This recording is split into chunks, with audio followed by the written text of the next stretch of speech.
Welcome, everyone. For today's deep dive, we're trying something a little different. We're actually going to explore a set of song lyrics. That's right, a pop dance track, isn't it, called Off the Mat? Exactly. And our mission here is to really unpack the imagery, the themes in these lyrics. We want to see what insights they might offer about, adventure, freedom, and specifically the experience of Iceland. Mm. So the big question is, what can we actually learn? What nuggets can we pull out when we treat song lyrics as, well, a really rich source? I think that's a great question because these lyrics, they offer this really sensory, quite emotional journey.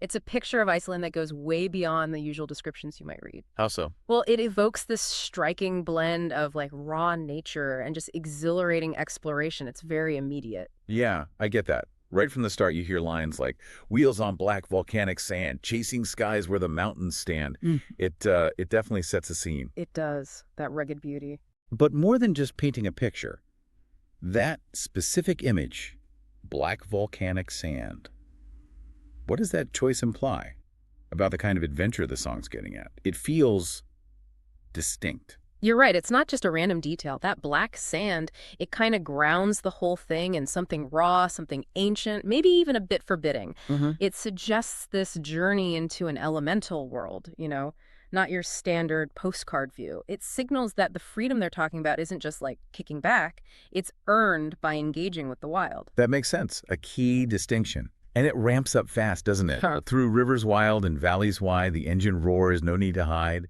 That line, it really captures a sense of just surrendering to the landscape. Totally. Complete immersion. So what's the bigger idea here about leaving the familiar behind? It seems like such a core theme, and it's conveyed so fast in just those few words. Well, one thing is how it frames it as a very active choice, embracing the unknown. No path too rough, no hill too high. Just open roads and endless sky. Yeah. It's not passive sightseeing. It's almost an invitation into this liminal space. Yeah. Stepping across a threshold where the everyday rules just fall away. Liminality.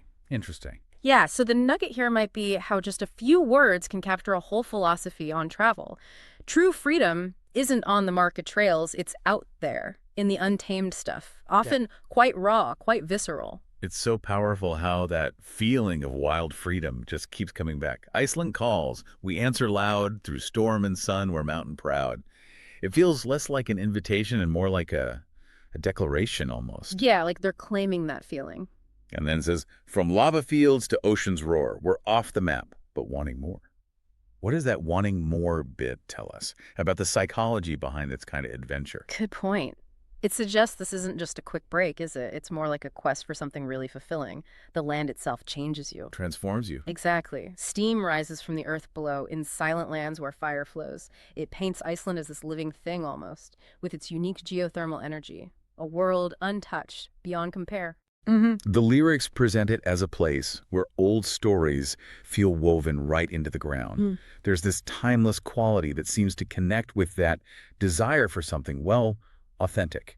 That's a great way to put it. Iceland as this almost sacred, timeless space. And the lyrics get really explicit near the end, right? No GPS, no city lights, just endless days and fearless nights. Yeah, that's very direct. When it talks about the midnight sun, no need to sleep, or under northern lights we roam, is that hitting back at our hyper-connected lives? Or is it more about defining what real unplugged escape is? I think it's probably a bit of both, isn't it? It definitely taps into that modern craving for a digital detox, for something real in a world full of screens. Right. And it paints Iceland as the ultimate antidote, a place where you can just breathe without the constant buzz. Yeah, stretch out. Exactly. And that final thought, this wild land feels like home, that really crystallizes the connection they're talking about. Disconnecting leads to this profound reconnection with yourself, with nature. So wrapping up our deep dive into Off the Map, you can almost taste those sensations, can't you? The stark beauty of that black sand, the awe of glaciers, the northern light. And the thrill of the four-wheel drive. Yeah, that untamed landscape feeling.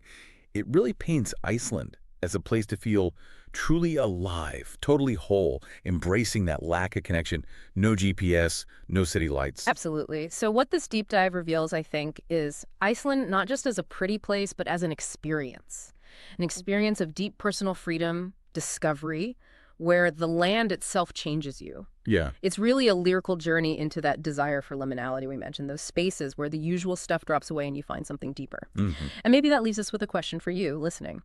What does it actually mean for you to go off the map in your own life? Where are those places, or what are those experiences that make you feel most alive, most connected to what's around you? Shedding the familiar to find, maybe, a truer sense of self?